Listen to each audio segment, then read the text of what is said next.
And welcome to the program on Over a Barrel. Matt McLean alongside Patrick DeHaan. And Patrick, it is basically that time of year. Let's get right into it. And first, before we do that, there are many different ways that you can actually get a hold of us by subscribing to this podcast, dropping us a note on X, formerly known as Twitter, and Facebook, and email. Go through all of that for us, Patrick. Yeah, Matt, reach out to us. Our email address for the podcast is simply podcast@gasbuddy.com. Of course, folks can mention you or I or tag us on Twitter or X. You're at Over a Barrel Matt. I am Gas Buddy Guy. And you can check out our show on Facebook, Over a Barrel Show. Also, the same address on Twitter or X. So a lot of different ways to reach us. Always welcome ideas, comments, feedback on the show. Absolutely. We love getting questions as well as comments. And if it's a complaint, as Patrick says, it's a different department. We'll give you that information, maybe. So, a lot of stuff going on, Patrick. Tell us kind of where we are in the time of the year and what we're getting ready for, and kind of run down some stuff for us. Yeah, Matt, this is always a frequent question that we get on the show. And with it being that time of year, we thought we'd dedicate this episode all to what we call summer gasoline, because it's such a deep topic and it's so different from state to city to region. The switchover is something that I think there's a lot of people still that don't know what exists or why it does and what it really means. So this is going to be a special episode where we basically just talk about the ins and outs of summer gasoline. Hopefully this is something people are familiar with. If they're not, it's kind of interesting, Matt. A lot of folks don't know, that 1990, the Clean Air Act amendments basically set the foundation for different gasoline during different times of year. And just for simplicity, we call the times that you have to use the specific blend of gasoline set forth by the EPA as summer gasoline. And the time when those rules don't apply, we simply call that period winter gasoline, right? It's a little bit easier for those that aren't analysts to know. But essentially what changes, what's different between the two, is the volatility and the emissions that come from putting that gasoline in your car. And that's the big difference, is that back in 1990, the Federal Clean Air Act amendments basically carved out different areas of the country, Matt. If you want to go on the EPA's website, you can read a lot about this. But the RFG program, basically kind of why we use this different gasoline, was mandated by Congress in 1990. The first phase of this program began in 1995. The second phase began in 2000. Now, there's different types of summer gasoline, and to make it, try to make it a little bit more simple, there's also what we call reformulated gasoline, which is required in cities with high smog levels. It's optional elsewhere. Currently, reformulated gasoline, which is a type of summer gasoline, if you will, is used in 17 states and in Washington, D.C. 25% of gasoline, roughly, that is sold is reformulated. So big cities, Matt, have to use generally reformulated gasoline. Smaller, more rural areas just kind of use more of a traditional gasoline. The number that we look at that basically determines what's summer gasoline or whatnot, the number that is the standard is simply called the Reid Vapor Pressure, RVP. The lower RVP number, the lower pound, it's PSI. Summer gasoline is generally 9 PSI or lower, whereas winter gasoline can be up to 15 PSI. And as we make our transition towards warmer weather and towards summer, that Reid vapor pressure, that number goes down. And unfortunately, the lower the RVP number, the more stringent the components, the ingredients, the more expensive it becomes to make. Exactly. Gotcha. Now, let me ask you this question. Is there a legitimate reason? In other words, do the cold temperatures require those numbers to be at around 15 versus the summer at around 9? Or would it be perfectly fine for the gasoline to be at that 9 level year round? Like, break that down for us. Why is this all happening? Well, the difference is that, in the winter, gasoline has to be more focused on startability, right? Startability in cold weather. Think of those sub-zero days. Winter gasoline is easier to start in winter months. That is, the higher RVP numbers generally there for startability. If you ran a summer gasoline in the winter, you may have some challenges. Probably older vehicles, Matt, would have more difficulty that aren't as modern, that aren't fuel injected. But most vehicles that are modern probably could fill up with something that's lower RVP. But that's why the RVP is different. There's more butane generally in winter gasoline to help with startability. That butane is generally plentiful and rather cheap. That's often why winter gasoline is quite a bit cheaper than summer gasoline. But also the reason that winter gasoline is cheaper is that there's more of a common standard for it. I mean, there's still differences in winter gasoline or the type of gasoline used in winter depending on where you are. But you know, that's kind of why there's all these different types. In some states, by the way, they have their own standards and requirements, which there can be some carve-outs. And folks in Arizona have realized now that Arizona has its own reformulated blend of gasoline. California has its own blend of reformulated gasoline.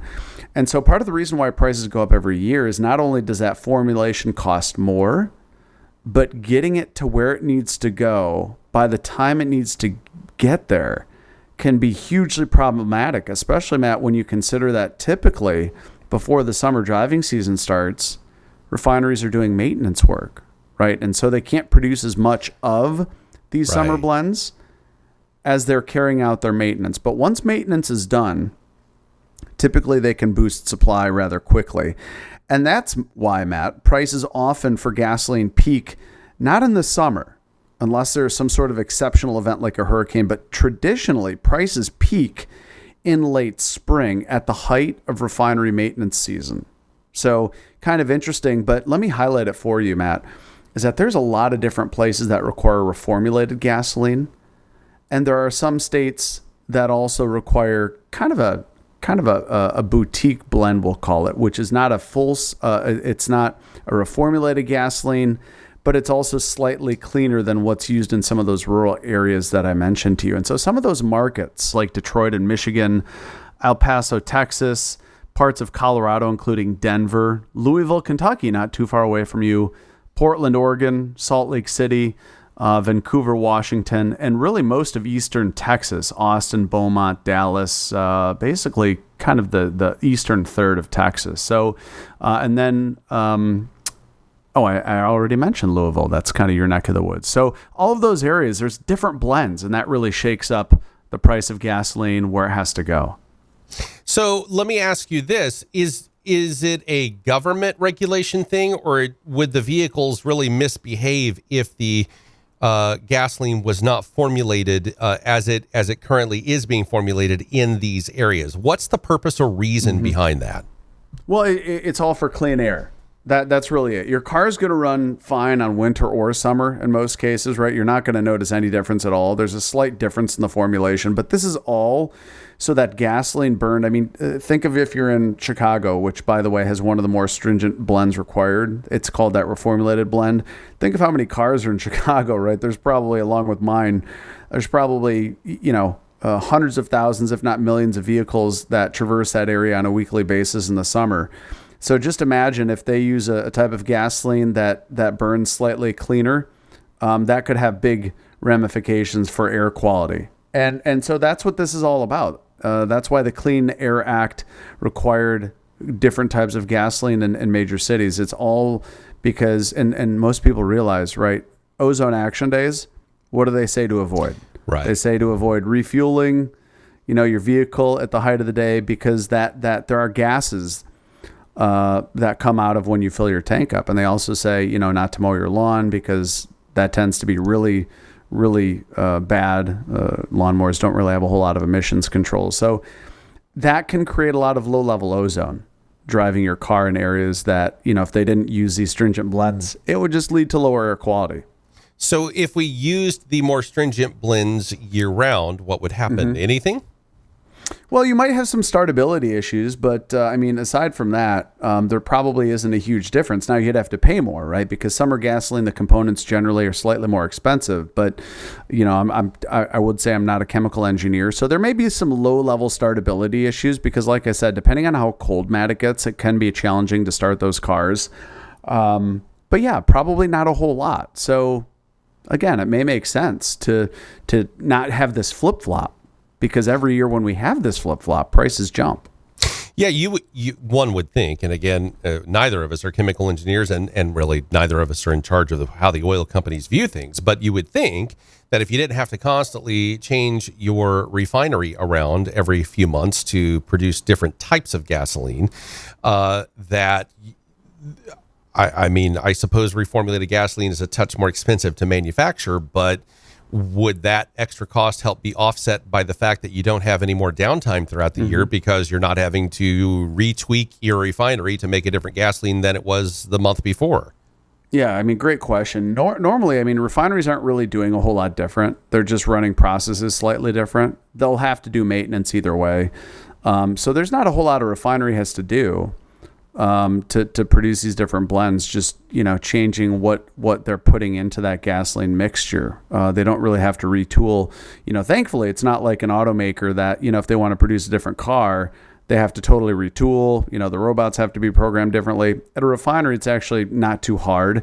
It's just if you're used to storing it, right? You need the storage for these different blends because one refinery, Matt, could produce several different blends of gasoline depending on where that refinery is marketing its gasoline. So the difficulty is not necessarily producing it and changing to producing it, but how do you store all these different blends because they have to be separated and they have to be put in a pipeline with similar supplies. So that's the logistical angle is probably the trickier part. That's a very, very good point. So yeah, totally an understandable situation. So as we go throughout the summer, when does the reformulated price point start backtracking and going back into that wintry kind of a blend? Like when does that changeover begin? Well, so we'll start with the changeover from winter to summer. And now the EPA sets forth two different dates, one for retailers and one for refineries. And the date for retailers is about a month after refineries have to start producing it. And so that month gives retailers enough time, Matt, to kind of sell through all the winter gasoline they have, right, before they have to sell only summer. So that's more than enough time for retailers to, you know, make sure they're selling the right stuff. So retailers have to sell that blend from June 1st through September 15th. Refineries have to produce that blend no later than May 1st through September 15th. But a lot of pipelines, Matt, require changes well before the May 1st deadline. And why do they do that? Well, because pipelines, you know, that are hauling that gasoline, they don't want gasoline that doesn't meet those specifications to essentially get stuck in their system, right? Because gasoline that's produced, if it can't be sold at the retail level, it's got to go somewhere. And so a lot of the time pipelines start changing what is required. That is, they will not accept winter gasoline after mid-February and into mid-March. It varies. The dates vary by pipeline operator. But essentially pipelines are well ahead of this so that they don't have this winter gasoline get stuck in their system. And that's why, I mean, it doesn't feel like summer yet. That's why we have these discussions, or why we mention summer gasoline so early, is because it starts flowing well ahead of those deadlines. And it takes a while for that winter gasoline to be purged completely out of the system. That's good to know. So everybody seems to be in the chain, so to speak, seems to have their own deadline that they have to have everything switched over to some degree. So like the local gas station on a certain date can no longer sell the winter blend during the summer blend season, if you will, and vice versa. So it's actually quite a complex situation that seems to be set up behind the scenes that, you know, consumers like myself and whatnot have no knowledge of. They just show up at the gas pump, they put their card in the pump, or they go inside and prepay, or whatever your fancy, so to speak, and then you go out and you put gas in and you move. And so, I mean, but there's a lot of moving parts behind the scenes that most folks are very much unaware of. They just complain when the gas price goes a lot higher, like me. That's what I do, right? Yeah, so exactly. There's There's no special smell. There's no special look. Your car will run fine on just about anything you put in it. You know what I mean? If you're grabbing that unleaded pump, you really have no idea that the ingredients in that gasoline shift, but they do. And so, there's a lot of these areas. By the way, everyone uses a different type of gasoline in warmer months than the colder months. Some areas are more stringent than other areas. And to your point, it's the complexity of getting gasoline into these areas that really is the difference. And by the way, some of the geographic areas, Matt, I'm sitting here trying to read the explanation, and I want to read part of this because it highlights like the real specific rules of where summer gasoline has to be. There's a county, I believe it's out west, Solano County. And basically, the EPA rules say this specifically. The portion of Solano County that lies north and east of a line described as follows, beginning at the intersection of the western boundary of Solano County and the quarter section line running east and west. Basically, it's like, oh my goodness, this is so specific on where this line exists. And so these areas have to use like a gas station 2 miles away, Matt, theoretically is selling a different blend of gasoline. So they get really specific on where these specific blends are acquired. Anyway, it just becomes a nightmare of getting all these blends where they need to go. And by the way, there's probably, over a dozen different types of summer gasoline. So, I mean, and Matt, think of if a refinery goes down in the middle of this, then other refineries may have to produce more of one blend, but not another. It gets really dicey. Yeah, that does sound like a little bit of a mess, to be honest with you. And that's putting it mildly, I suppose, is the best way of putting it. So, let me ask you this. There are multiple states that have potentially and or investigated the idea and or received permission to increase ethanol in their blends from E10 to E15. It is impacting, I won't say impacting multiple states because those states' governments are requesting to be able to do that. So does that throw any kind of a cog in the wheel, so to speak? Does that create a problem for the refineries and other aspects? Because that adds one more layer. Yeah, it really does. And actually, it's very complex because some areas now, there was some legislation that governors in Midwestern states basically wanted to stop a carve out that allowed for a slightly different blend of gasoline. It was called a waiver. And so the issue is that these governors want to opt out of this waiver, which inherently is essentially going to set a new standard, a new baseline for gasoline in those areas, which could very much make getting gasoline in those areas a little bit more challenging. Not so much when the system is working the way it should, but if a refinery goes down and these areas need a more stringent blend of gasoline to blend in with ethanol, it's going to make it more difficult. So, yeah, Matt, there's such a patchwork of regulations. When the system's running fine, when refineries are running fine, it's not so much of a hassle, but it can get very complex when a refinery goes down. It's like, if an airplane goes out of service in the middle of a flight schedule, right? The airline has to reposition stuff. It has to move things around. It may have to find another crew. It may have to, it's not easy sometimes to get this gasoline to where it needs to go. And that's where you run into supply shocks, like what happened in Arizona. Arizona is a place where there's booming population. So that's one issue. And they don't have a whole lot of spare pipeline capacity, which is another issue. And Arizona has its own blend of summer gasoline. Gotcha. So yeah, it's just they also beat to their own drum in the majority of Arizona for time change as well. They observe one time year-round standard time. So just throwing that out there is a little bit of a fact. Except the northeast corner, it does observe daylight saving time. So did you know that? Oh, it's something new every day. You didn't know that, huh? No, I didn't. So no, and Hawaii, that's the other state that observes standard time year-round, but it's statewide regardless. But yes, everything but the top right corner of Arizona, if you're visualizing that on the map, observes standard time year-round. So they change time. They change time zones. So they go from the mountain time zone to the Pacific time zone when daylight saving time kicks in. So they don't change their clocks. They just and daylight change zones. savings happens when gas prices or when gas types are changing. So there's always something. Exactly. So yeah, that would be the case. But yeah, a lot of the jump in prices every year is because of this flip flop, and there's a lot of these different blends. They're mandated in different areas. It's just a convoluted mess. And that's the reason why I asked the question. If we just remained consistent year round, would we see that price hike and price jump and price issues? There probably would be a slight price increase because demand is going to go up as it does every spring, but you'd probably really be streamlining the system in a way that would help prevent some of the price jumping every spring. So it would be nice to see. And making one standardized, type of summer gasoline probably would prevent that from happening. But yeah, if you want to read more on this, but by the way, I would encourage folks to read more on this.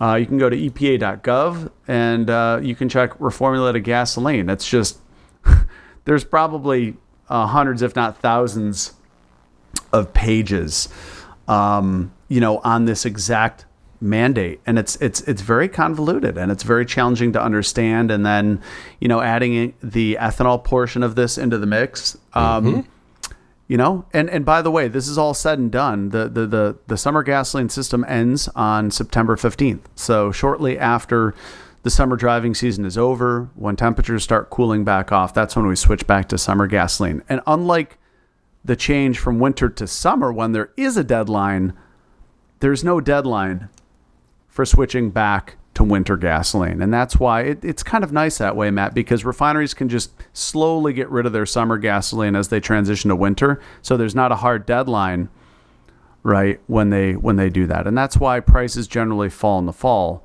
is because demand goes down. We switch back to cheaper winter gasoline. And that's why prices, fall every year in the fall. So you bring me to a question. There's no regulation that requires them to switch back. So there's, in theory, there's nothing to prevent the refineries from just staying at the summer blend year round themselves. Well, there is competition, right? Because other refineries may switch to a cheaper blend because they have one leg up then. So, refineries don't want to voluntarily keep a more expensive blend, because if the other oil refineries don't do that, they're going to be at a competitive disadvantage. Gotcha. But in theory, if, let's just say, in a perfect world, all of them kind of said, yeah, you know what, we think we're just going to try to help out the general population and just keep it all at the same thing. And it was not required, but voluntary, which I realize is slim to none because, as you just mentioned, competition. But in theory, there is nothing to prevent them from doing something like that. Exactly. They could do it as a test for a year or two and see how it works. Well, they could see if anyone, but I mean, the pattern is so standard that everyone switches back to cheaper winter gasoline that, an oil refinery probably doesn't want to take that chance. But yeah, I mean, that is the reason why prices go up in the spring and come back down in the fall. And like I said, there's so many different types of this summer blend of gasoline, and it happens at a time of year that refinery maintenance is ongoing. And that's why it can be problematic. And that's why we generally see a big price reaction from it. So now that's making more. See, I learn something every day. I taught you about time zones and standard time versus saving time, and you're teaching me about refineries. And that's just that's that. Now, see, we're helping each other out. Isn't that entertaining to me? There are, by the way, a lot of things out there with regard to the different types of gasoline, the E10, E15. And even into the different types of, what's the word that I'm looking, Octane. There we go. There's just so much out there that really people don't stop and think about and trying to make sure. And I still, to this day, I believe it's probably done at the local pump. But there are certain, because I just can't imagine them having different tanks for different things. But talk to us about this a little bit, because I have a feeling you probably know the answer to this. I have seen some gas tanks have, 5 or 6 selections of octane, like 87, 88, 89, 90, 92, 93, whatever. Mm-hmm. And then the vast majority of them have 3 options, at least in my region of the country. It's like an 87, 89, and 92 or 93. I'm not sure. I'm assuming the pump that you're standing at pumping gas is what's mixing the gas to give it a specific octane number, but help us understand all of that. Yeah, Matt. Generally, stations will have what are called blender pumps. That means they blend things on the fly, and that's oftentimes where you have a station that has, all of those different octanes. They don't have tanks for all of those. They just blend it on the fly. So, a station that offers 90 octane gasoline, that's usually considered a mid-grade. What they're probably doing is they're probably blending 87 octane with 93 octane. Right. So the pump in that case would be blending that gasoline together on the fly, which would make kind of a middle of the road 90 octane. And they might be doing that with other things. It's just a balance of using 87 regular. In some cases, they might even be blending 85.5 octane with other grades of fuel or with even ethanol. Right. So if a station sells E30 or E40 or E50, right, there's a lot of different options. Basically, what's happening is it's just taking from a tank of regular gasoline and mixing it with a tank of ethanol. And that's a lot of stations. It's kind of like they can do it on the fly, right? So whatever button you push is going to tell the pump to blend these two products together. So are the local pumps sincerely that accurate where you really are getting the octane that it as advertised, or is there a little variance? Right. There? I mean, and there shouldn't be much variance at all.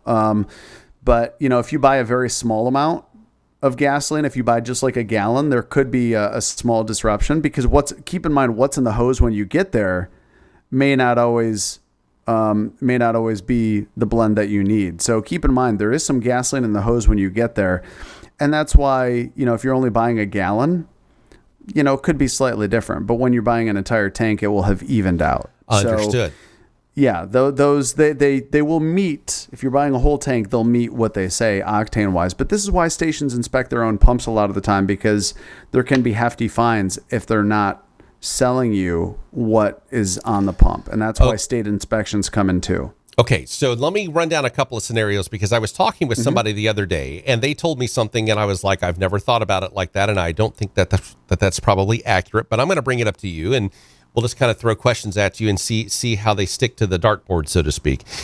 This person told me that they put in premium gas during the summer months because their vehicle, in their opinion, runs better, and then they flip back over to regular unleaded during the winter months. Is there any validity to that whatsoever? There's not really any validity to that in my mind, because the car is either requiring premium all the time or none of the time. So there's no inherent difference. I mean, it may be a thought that they've had, that it may feel like their car runs better, but most people are not mechanics, and they don't take out a stethoscope to listen if there's any pinging. But that should not be the case. Your car shouldn't run better on premium in the summer than it does in the winter. So so that's good to know, because I don't know what their reasoning was. That's interesting. If it was a reformulated thing, because I just don't know the answer to any of that. Now let me also ask this, because I have to believe it has happened, and I have to believe it did not end well. But there are a lot of stations that offer E85. I am assuming it is a very bad idea to put E85 in a vehicle that is not rated to be able to handle E85 fuel. Yeah, that would be like kind of like putting diesel in a gasoline car, although maybe not as catastrophic. Diesel is not, it's not good to put something in there. And that's why you have to be very careful when you pick up the tank. E85, there will be special warnings on the pump labeled that is not for use in cars that are not flex vehicles. So I can easily see somebody saying, well, E85 is cheaper, I'm going to save some money, not realizing that their vehicle won't take it. They get half a mile down the road and run into some issues is my well, they probably process. I mean, the vehicle probably would run through that tank of gasoline, but it may not in the winter, simply because startability is going to be a big problem. I mean, the interesting thing, Matt, if you didn't know, is that E85 is not always 85% ethanol. During the winter, E85 generally will go down to E50 or E55 behind the scenes. And that's because there may be startability issues in the winter, because you may need more butane in gasoline. So yeah, silently behind the scenes during the winter, the mixture may change. And so there, if your car does not accept E85, don't put E85 in it. But if for some reason that happens, your car probably will not die, so to speak. It'll run it. It's not good for it. But if you put diesel in, that's a whole nother ballgame. So I mean, I would drive never an SUV. Never advocate for misfueling your vehicle. Yeah, I mean, I drive an SUV where the manufacturer says E15 is a no-no. And if I'm not mistaken, you have the same brand of vehicle as I have. So, I mean, E85 sounds like a very bad idea if E15 is even a bad idea. It's definitely a bad idea, especially if if your manufacturer says don't use E85, you shouldn't use it. Is your car going to die after one tank? Probably not. But again, that's, you would not want to do it regularly because your vehicle manufacturer knows what you should be putting in it or lack thereof. And over time, it would become an issue. I mean, if you want, Patrick, if you want to experiment for us and let us know how that works, I mean, I'm no thanks. No, I'm out. I will also throw out one other thing. Speaking of vehicle maintenance and some other aspects, I have noticed, for example, whenever I have gotten oil changes and whatnot, my manufacturer recommends every 7,000 miles for an oil change because the vehicle that I use requires synthetic oil. There is no option for a non-synthetic version of oil that goes in my vehicle. I have noticed that whenever I have gotten my oil changed, most of the time, the people that are resetting my my thing that tells me when it's time to change the oil will set it at like 3,000 miles.